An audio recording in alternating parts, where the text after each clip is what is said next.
स्वागत है आप लोग का हमारे यूट्यूब चैनल ई लर्निंग पे।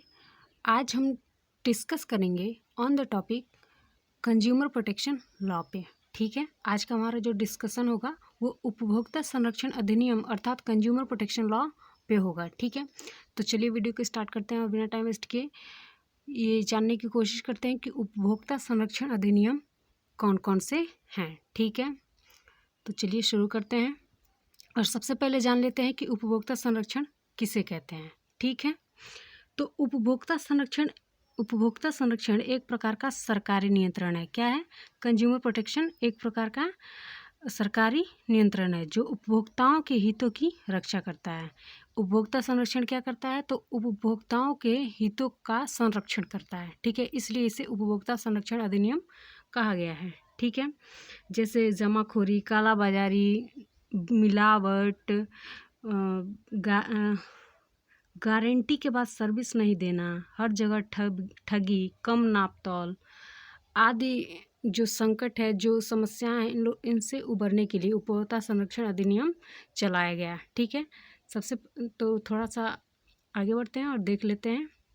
वीडियो को लाइक शेयर करते रहिएगा और चैनल को सब्सक्राइब भी कर लीजिएगा और जान लेते हैं उपभोक्ता संरक्षण का थोड़ा सा इंट्रोडक्शन। ठीक है, तो उपभोक्ता संरक्षण जैसा कि मैंने पहले ही बताया, उपभोक्ता संरक्षण एक प्रकार का सरकारी नियंत्रण है। क्या है? सरकारी नियंत्रण है जो उपभोक्ताओं के हितों की रक्षा करते हैं और शोषणकारी गतिविधियों पर नियंत्रण लगाते हैं। ठीक है, ठीक है, ये क्या करते हैं? तो शोषणकारी गतिविधियों पर नियंत्रण लगाते हैं। अब थोड़ी सी हिस्ट्री जान लेते हैं। उपभोक्ता संरक्षण की जो हिस्ट्री है वो जान लेते हैं। तो इसमें ये जो उपभोक्ता संरक्षण अधिनियम, इस आंदोलन की शुरुआत सर्वप्रथम अमेरिका में हुआ था। ठीक है, और ये किसने किया था? तो रल्फ नाडेर द्वारा किया गया था। ठीक है, नाडेर के आंदोलन के फलस्वरूप 15 मार्च 1962 को अमेरिकी कांग्रेस में तत्कालीन राष्ट्रपति जॉन कैनेडी द्वारा उपभोक्ता संरक्षण पर पेश विधेयक अनुमोदित किया गया। ठीक है, 15 मार्च 1962 को जो विधेयक पेश किया गया था, जो उपभोक्ता संरक्षण विधेयक पेश किया गया था, उसको अनुमोदित किया गया। किसके द्वारा? तो जॉन कैनेडी के द्वारा, जो क्या थे? तो अमेरिका के तत्कालिक राष्ट्रपति थे। ठीक है, इसी कारण 15 मार्च को अंतर्राष्ट्रीय उपभोक्ता दिवस के रूप में मनाया जाता है। ठीक है, 15 मार्च को क्या किया जाता है? तो अंतर्राष्ट्रीय उपभोक्ता दिवस के रूप में मनाया जाता है। ठीक है, अब जान लेते हैं कि इंडिया में इसका क्या पोजीशन था। ठीक है, या क्या पोजीशन है। तो जहाँ तक भारत की बात है, उपभोक्ता आंदोलन को दिशा 1966 में JRD रतन टाटा के नेतृत्व में कुछ उद्योगपतियों द्वारा उपभोक्ता संरक्षण को मतलब संचालित किया गया। ठीक है, इसके तहत फेयर प्रैक्टिस एसोसिएशन की मुंबई में स्थापना की गई। किसके तहत? तो उपभोक्ता संरक्षण अधिनियम के तहत फेयर प्रैक्टिस एसोसिएशन की मुंबई में स्थापना की गई ताकि कंज्यूमर प्रोटेक्शन को और प्रवाह मिल सके, इसको और विस्तारित किया जा सके। ठीक है, इसको और प्रवाह में लाया जा सके। ठीक है, 9 दिसंबर 1986 को तत्कालीन प्रधानमंत्री राजीव गांधी की पहल पर उपभोक्ता संरक्षण विधेयक संसद में पारित किया गया। ठीक है, और राष्ट्रपति के हस्ताक्षर होने पर उसे पूरे देश में यानी कि इंडिया में लागू कर दिया गया। इसके बाद 1993 में व 2002 में संशोधन किए गए। ये जो एक्ट था उसमें अमेंडमेंट हुआ। ठीक है, इस अधिनियम के तहत पारित आदेशों का जब इसमें बदलाव हुआ, संशोधन हुआ, तो इस अधिनियम के तहत पारित आदेशों का पालन न करने पर धारा 27 के अधीन कारावास व दंड तथा धारा 25 के अधीन कुर्की का प्रावधान किया गया। ठीक है, अब थोड़ा सा डेफिनेशन देख लेते हैं। सरल शब्दों में कहा जा सकता है कि वह नियम जो उपभोक्ताओं के हितों की रक्षा करते हैं। क्या करते हैं? तो उपभोक्ताओं के हितों की रक्षा करते हैं। वो क्या कहलाते हैं? तो उपभोक्ता संरक्षण कानून या अधिनियम कहलाते हैं। फिलिप कोटलर एक वैज्ञानिक है जिन्होंने परिभाषा दिया है इसकी। उनका कहना है कि उपभोक्ता संरक्षण नागरिकों व सरकारों का एक संगठित आंदोलन है। क्या है? तो एक संगठित आंदोलन है जो क्रेता के संबंध में, जो विक्रेता के संबंध में क्रेता के अधिकारों व शक्ति को बढ़ाता है। क्या करता है? तो क्रेता के अधिकार व शक्ति को बढ़ाता है। ये किसका कहना है? तो फिलिप कोटलर का कहना है। ठीक है, नेक्स्ट देख लेते हैं। अब ये है कुछ उपभोक्ता संरक्षण के अधिनियम। ठीक है, तो इसमें पहला है श्रेणीकर व बाजार अधिनियम। ठीक है, ग्रेडिंग एंड मार्केटिंग एक्ट 1937, ये 1937 में लागू हुआ था। ठीक है, ये ग्रेडिंग एंड मार्केटिंग एक्ट जो है वो 1937 में लागू हुआ था। और किस पर लागू हुआ था? तो कृषि उत्पादों पर, जो कृषि उत्पाद हैं उन पर ये एक्ट लागू हुआ था। ठीक है, तथा वर्गीकृत वस्तुओं पर एगमार्क की मुहर लगा दी जाती थी। इसमें जो भी वस्तुओं की खाद्यान्न की खाद्य पदार्थों की जो भी छटाई होती थी उस पे एगमार्क की मुहर लगा दी जाती थी। किस लिए? क्योंकि एगमार्क उपभोक्ताओं को कृषि पदार्थों की शुद्धता और गुणवत्ता का आश्वासन देता है। ठीक है, जिस वस्तु पर एगमार्क की मुहर लग जाती है तो उस वस्तु को शुद्ध और गुणवत्ता से पूर्ण मान लिया जाता है। ठीक है, नेक्स्ट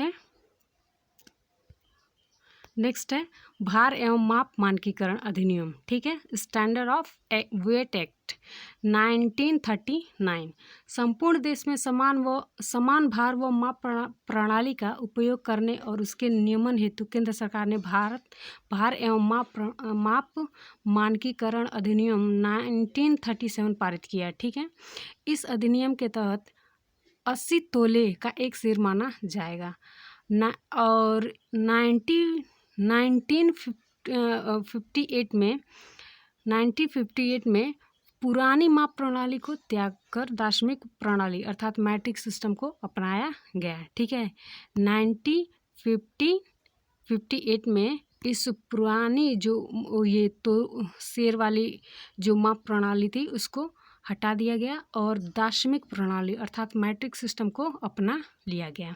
ठीक है, अब 1976 में इस अधिनियम में संशोधन हुआ।